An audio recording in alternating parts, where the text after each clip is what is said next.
What is going on, you guys? It's your boy Average Bob. Welcome back to the channel. In today's video, we're going to dive into the highlights from the Week 3 matchup between the Giants and the Chiefs. Both teams were 0-2 coming into this one, and the Chiefs really just did enough to get it done, but it was more of like the Giants just shooting themselves in the foot. So with that, I do want to dive into it through this video because a lot looked bad, and I really had a lot of issues with the coaching. So let's run the tape here. So this is a play here, this little full house backfield that they try to run a lot more when they put Jaxson Dart in that package and try and run it. But it's a pretty, baseline 1, 2, 3, 4, pretty much like your standard 4-3-D. And that play works for whatever reason. There are monster cutback lanes, and it's usually led by our boy Daniel Bellinger. One thing I do want to touch on immediately is just on this drive. This is a 10-play drive that goes 41 yards in just under 6 minutes that the Giants go for it at the end to absolutely no avail. They have these offensive gurus, Daboll and Kafka, and then at the end of the day, when they have to drop these short yardage plays or, key plays on a fourth down, a third and short, or even in the red zone, these offensive masterminds can never do enough to get it done. So here's a 4th and 3 play call. Let's see what we could see here. Watching it live, I went to the game. It was a fun tailgate. But watching it live, you just, this is a play where the defensive lineman could do a great job by not even getting to the quarterback. You just got to get in the throwing lane, get your hands up, bat it down. And that's good got to win. Looks like it was on John Michael. John Michael has been very unimpressive so far this season. Got to punch him in the stomach. I'm sorry. We got mad at James Hudson for throwing a punch hitting the guy in the head by accident a couple weeks ago, but John Michael's got a plant one right into his tummy. Burns looked another great game from him, looked pretty incredible. And this is a drive where the Chiefs go 12 plays, 36 yards. But just to highlight Brian Burns' stats from this one, he ended with 6 total tackles, 1 sack, and 1 TFL. Guys, I was devastated when he went out with the injury in this one because he is someone that this team at 2nd and 17, little jailbreak screen here. I mean, look at Mahomes. I can't even imagine what Collinsworth was saying on this one.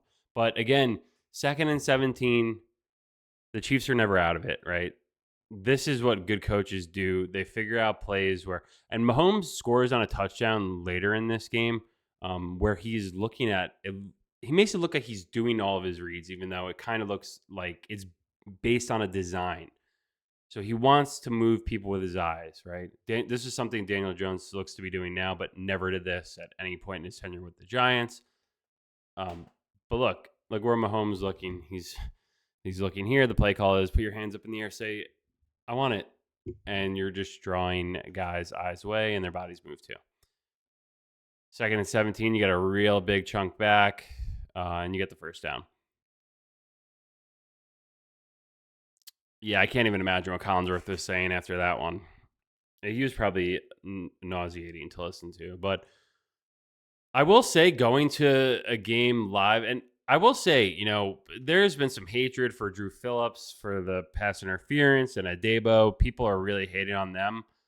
I don't know, guys. I think both of them played a fairly decent game. I think the Giants defense actually played a pretty decent game too until probably midway through the 3rd and 4th quarter. Obviously, the big play before half or the big pass interference before half kind of changed the dynamic of the game, but it's more on the Giants for not getting it done down the Chiefs side of the field. But I mean, we're going to hate on Drew Phillips and Daboll. Like, if you didn't have a Debo on this team, so I will give Joe Shane credit for this, because if you didn't have Paulson Debo on this team, you'd have Deontay Banks and Cordell Flott out there.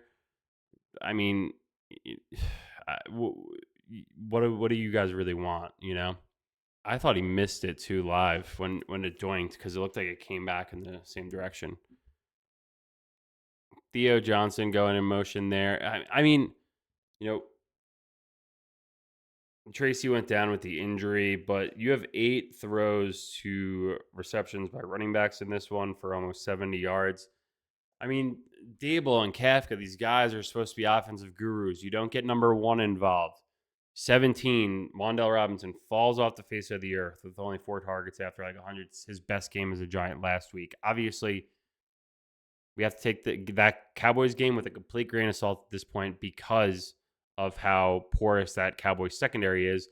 And then when you look at an actual decent defense, I don't even think the Chiefs D is that great. But you know what they do have that's a lot better than the Cowboys is coaching. And we know that very well because Spags will put his guys in the best place to be successful. And 3rd and 5, that was a blatant face mask there. I saw it from my seat. And tell you what, I was wearing glasses because I can't really see good for far distance. Sorry, going back to my point though about Mahomes, was he's someone in the NFL that I wanted to see play at least once. You know what I mean? Like you go against, you see these guys week in and week out on TV, and it's something's really different when you're actually watching it in person too. I mean, just seeing that, you're kind of like, what the hell? Like, how can we not get a sack there? But this is what these guys do. I wanted to see Burrow play last year. But I missed that one. 3rd and 17. Another field goal here from Bucker to make it 6-0. Done a pretty decent job of holding the Chiefs to this point in the game. It just these play calls just seem so that got knocked away. The people behind us were just screaming like, "What a terrible throw!" Like, did you actually think he was aiming there? And they love this also. I don't know if it's just. I usually in the earlier games it would be like we have Theo here to help with the tackle. Singletary here also helped block, but they're only bringing 5. 1, 2, 3, 4, 5. So you got more than enough guys for a man on a man. I think this might actually be the interception one because is there? Let me think. This might be the interception, or there is an interception when they have 2 guys and a tight end in the backfield, because there's just not enough routes downfield. It's very easy for the safety to get over and cover. It is this one, right? Like there's just not enough routes downfield. You only have 3 guys downfield. It's 3rd and 7. They don't give a shit about or any respect towards Theo Johnson coming out of the backfield because he's slow, and half the time he's going to drop it. Trust me, I wanted Theo Johnson to be just as good as whatever you guys wanted to, but it just hasn't. He's not that guy. I mean, this is just terrible play calling. There was no scheme to get. As you guys know, we always skip over the commercials. I don't want to give you more ads. We see a billion. Probably saw a lot watching this game last night on TV when I was watching it. Or in the stadium, I just felt like there were so many breaks and pauses. Like the second half or the last like 5 minutes of the first half took forever. But the Giants coaches, to talk about them for a minute here, they just run the same. I don't think they game plan at all for who they're playing against. It's always the same packages. It's always the same personnel. It's very predictable. And a lot of it is on tape. And it's also they're not playing to the strengths of the players and the caliber that they have on their team. They just kind of put guys in places and say, here's the play call. We're going to run it. And then on the flip side of things, you see Steve Spagnuolo saying, we could win this game by just stopping Malik Neighbors because 1, they have no one else. They don't have a wide receiver 2. And then 2nd, they're not going to game plan or make a mid-game adjustments to figure out how to get him open, to draw up plays for him, to get him in space where you can get him going. Just unfortunate. And then, another lackadaisical effort so far from your offense. It's just remarkable how this team just, in 2025, in the modern NFL, just a lack of scoring. Something to behold. Terrible play we got to stop this one. So, John Michael, this just looks like a cutback zone. This is just a cutback zone. What everyone's blocking, hat on a hat, stay on your track from a blocking perspective. And then what Scatabo is doing here is going to come right off the tackle as much as you can and then cut back. So it's everyone's blocking down and there should be a cutback lane. If not, wherever the linebacker isn't, you try and pop through that hole. But John Michael has to be immediately seeing that this guy's flying up. That's his guy. And this is the guy who I think also batted down that pass earlier. Scatabo is playing the cutback because that's the design of the play call. And boom, John Michael with another goose egg. Bellinger. Daniel Bellinger alert. Another one. Bellinger. Perfect block. Look at his head and pad angle here. His head is on the inside. That's exactly where it has to be. This is perfect. You got Andrew Thomas with his hand on the shoulder. You're getting Runyon a little bit inside. But again, look at this push right here at the point of attack where you need the ball coming. And you got Van Roon and John Michael blocking down on the D tackle here. And Runyon's got a hat on a hat. And he's delivering a great block downfield. I think there were some bad efforts from Runyon in this game, but that one is a great one. Scatabo gets in. Hey, theoretically, what a freak being able to backflip like that. But here's the thing. It's a great 70 plays, 70 yards, 7 plays. Just a hell of an effort getting into the end zone. The Giants, I think, could have something special with him. And who doesn't love watching him play? So theoretically, right, we should be able to be up 7-6 here, but we're not, because this is the same shit that has happened in the last 2 years. Last year was especially bad. Was when Graham Gano can't play after the opening kickoff. He's just hurt, and you've lost your kicker. Instead of it being 7-6 or maybe 10-6, because you would have kicked a field goal possibly on the opening drive if you had your kicker. Or even later on in this half, when the Giants get the ball back, there's the fumble coming up here where obviously Okereke should have picked it up. Might actually be this play that I paused on. But my point is, this is a game that should be 13-6 at halftime. But this is what bad teams do. How does Okereke not come away with this? And it's like Mahomes just rips it away. I mean, heads up play by Mahomes, for all like the glazing that people do, and for everyone that want to shit on him for all the annoyingness, he just saved some points there. And the Giants sideline, the second this happened, they were calling for it to challenge it. But I mean, how does Okereke? YouTube is freaking killing me with the ads. Unskippable 15 seconds, couple of those. Brutal. I still don't even understand how Okereke doesn't come away with this. Was that Dane Belton? Like, I mean, I can't. Collinsworth could have that. I mean, unbelievable play by Mahomes. But here's the thing, you get your ball back. You get the ball back here. Look at Bernsey going right there. Just talking some smack. You get the ball back here. Great field position, right? If you have your kicker, could make it. And then should be 13. Had a couple penalties there. Great field position. I don't know. It just, this coaching staff is just something. I just don't see him being able to fix it at this point. And then when you have Russell Wilson going 18 for 32 for 160 and 2 interceptions, I think, like myself and probably 95% of the stadium, I mean, I know you're trying to chuck it up and give your guy a chance here, but it's just so underthrown, or maybe Neighbors doesn't stem it a little bit too far because, or the timing is just messed up here, right? Because this is kind of the landing spot for that throw, right? But it's just so under. So it's a timing issue. It's a throw issue. I think it's probably between the two of them. But again, you're taking points off the board. Russell Wilson, 160, 2 interceptions, only sacked twice. So looks like the offensive line on paper held up fairly well, but bad throw. Timing just way off.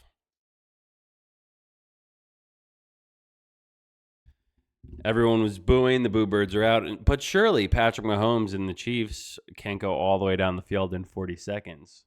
Or can they? You get the really bad pass interference coming up before, but this is just what Mahomes does. It's too much time on the clock. Like last week, you get soft with Shane Bowen's defense versus Dak in a 2-minute drill multiple times. It's on paper. Thibodeau getting some pressure, but and that is a huge drop. That is a huge drop interception before half. Because he's going the other way. I don't think that wide receiver is getting him immediately. Didn't even show the PI. But you bend, you don't break. Well, you kind of broke a little bit because you gave up, whatever, 80 something yards on the drive. Let's see how much it was. For half, it was 69 yards and 49 seconds. 69, nice. So then you get the third quarter starting immediately. Chiefs almost have a 6-minute, 40-second play drive to the tune of 11 plays and 74 yards. Because this is a game, right? It's 9-6. The Giants aren't completely out of it. And then you score a touchdown here for the Chiefs, and then they're up 10, and you're like, I feel like, even watching this game, I was like, I feel like we're in this game. It doesn't feel like they were kicking the shit out of the Giants, but there's just too many mental mistakes. And when you combine it with poor coaching and schemes, I mean, brutal play by, who is this? 45. Can't really, I don't know. It was just a third string edge rusher here. They were rotating guys so much. Carter also getting caught inside. I, everyone is just caught just running inside for whatever reason. That makes this backup tight end's life way easier for being able to hook 45. Or he's like, screw it. I'm not, that guy just took himself out of the play. I'm going to go downfield and block someone else. Who's that? 50 Shades of Noah Gray. It's as easy as you could draw it up. Maybe they set that up earlier, but that's something Andy Reid does really well. You could see that they have these packages. This was the touchdown that I was talking about, where this is what they do a lot of with Xavier Worthy and stuff, who wasn't playing in this one. But Mahomes is constantly moving his head and his body that throws the pump. Like, this is classic Kelsey, right? In the flat, little pick play, and then looks it off, and you get your second option. And because just that pick play, Burns, look at the spite of athleticism there. Bobby's been trying to run out, maybe help, or just stay in the middle of the field. And then you get Tyquan Thornton right in the back. Great play call. This is what good coaches do. They find ways to exploit defenses, their plays. I can't figure out if Kelsey is just done at this point. He does look slower. He looks a little bit like a shell of himself, but is it over? Is this his last season? You think he'll play another one? It is crazy that him and Gronk are the same age. Marcus Embo in. Andrew Thomas just had I got a text from my dad saying he was sucking a wind. And I guess they just had him on a snap counter for whatever. But let's look at this one. I mean, this is the way the Giants' play calls have been all night, though. A very short passing game. Not even medium routes. Very short, quick. 4 guys rushing hat on hat. Scatterbo in the flat. You've already targeted him like 6 times. Wandell just 3 yards downfield. Corner doesn't really go with the wide receiver, so he's playing that. And then Runyon just kind of gets... But it's these plays. It's like, even if you want to go from Russell to Jaxson Dart, is Brian Daboll setting Jaxson Dart up for success here? This is... They love the tight end in the backfield in shotgun set. I don't know. It's just very not impressive what the Giants are doing from a scheme standpoint. And I said this last year. It doesn't seem like it matters who's calling the plays between Kafka and Daboll. Like, they both probably are writing their ticket out of town at this point. But it still feels like, here's the thing. That was a great design play call where Tyquan Thornton wasn't ready for it, and the Chiefs could just RPO their way all the way down the field. Scatterbo lowering the shoulder.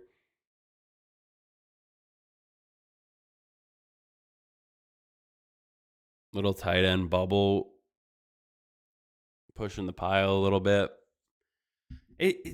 That's what's so disheartening about this loss. Like, it doesn't feel like, you really got outplayed. You got your ass kicked. Good play by Russell stepping up. I don't know. And then you get to, at the end of this, they got to just stop with the stupid Jaxson Dart packages. I'm sorry. This is the NFL. This isn't high school. This isn't college. Can't just run a read option every time. You're saying Jaxson Dart can't run other plays? And then you run this play on 3rd and 4, you run a read option. Let's talk about why this fails. Because this is a key play in the game. Because there's 11 minutes left. You have a 2 tight ends up top, Neighbors down here, Slayton down here as well. So let's look at it. Because the furthest guy, let's see who would be the option man here, who's ever going to be unblocked. Okay. So it was the guy inside Chris Manhertz. And then Manhertz goes up to the safety. Theo blocks out. And 56 makes a great play. He's the option man. Probably should have gave it. But that's the play call. So if you think about it, if the Giants had a kicker, let me just tell you, let me break it down for you again. If the Giants had a kicker, score the touch, you kick a field goal originally, 3-0, touchdown, you get 7, 10-0. You kick a field goal before half, if you minus the interception, 13-0. Then you kick a field goal here, you're 16-16. Again, here's my point though a little bit. You don't beat the Chiefs kicking field goals. So I kind of get sometimes going for it, but the lack of consistency of when you go for it and why, and not having a designed play call drawn up for the actual situation and the personnel, it just makes no sense to me, what Daboll's doing. And I don't know, maybe the game plans are just there's no identity. What would you say what would the guys on this team say if they had to explain what is the identity of the 2025 Giants? And this is just Mahomes. 3rd and 10. You're up. You're Mahomes. You're like, I'm just going to fly out of the pocket here and just throw it across my body and make Tyquan Thornton look like he is an all-pro now when he wasn't probably doing anything this season so far. Doesn't get much easier from here for the Giants. Coming up, you got the Chargers at home that are 3-0. Justin Herbert's looking like an absolute world beater at this point. I don't know. I don't know what to make of this, because then you have the Saints on the road. Saints aren't good. They're 0-3, but are you confident that this team can beat the Saints in the Superdome? I'm not. If it's Russell Wilson, if it's Jaxson Dart, and obviously from a gambling perspective, I said I wasn't going to bet on this game, but then you're at the tailgate, you're with the boys, a couple cold ones flowing, and yes, someone starts talking about betting, you're like, yeah, you know what? I got like the Giants plus 5.5. They got a good chance tonight. They got nothing to lose. And then they just screw you. But this was the chance for a backdoor. And I think they had 2 chances coming up. But it's just some of like the red zone play calling. I mean, it looks, guys, preseason's false start by Luminor there, not called, but 4th and 5, great catch and throw by Wandell. But the thing is here, in the preseason, when you're playing backups or whatever, they were constantly converting touchdowns in the red zone. Then what it's looked like the last few seasons, and including this year with a huge, you could put 14 exclamation points behind this, huge. They have no idea what to do in the red zone. The game plan goes out the window completely. They start doing really dumb shit. Like, okay, we're going hitches. Look at this. Here's the play call here. First and goal, hitches. This is every single person is just stopping on the goal line here. It's very quick, but who is he? Like, if you have to go to the outside, the X or the Z, this is a far way to throw a quick ball where everyone is a hat on a hat and completely covered. So you got to throw it away. Burn 1st and goal. It just, the other teams that we play, what the hell? I forget what happened here, hold or something, but like, and then this is the play for 2nd and goal. A quarterback draw with Russell Wilson just to get up for a 3rd and 10 or a 4th and goal. No one home. Hits the field goal post. I mean, there is literally, I don't know. It's hard to believe that there's no way Jaxson Dart's better than this at this point. And then Mahomes just throwing daggers out here. Oh my God. It should have been another interception. But the Giants get the ball, whatever. Giants get the ball back. I don't think they had a chance. Did they not get anything again? I forget how it ended there, but it doesn't get much easier for the Giants. Come into MetLife Stadium next Sunday at 1 o'clock. You have Justin Herbert and John Harbaugh's San Diego, LA Chargers? I always forget. All these places changing, names changing, but it's a very tough game to win. A lot of them are going to be tough for the Giants this year. I don't know. My optimism from just over 3 weeks ago is completely vanished, and it's going to be tough sledding for everyone. So if you made it through this video, thank you for watching. Really appreciate your time. And yeah, have a great week, and I'll see you guys soon. Thanks.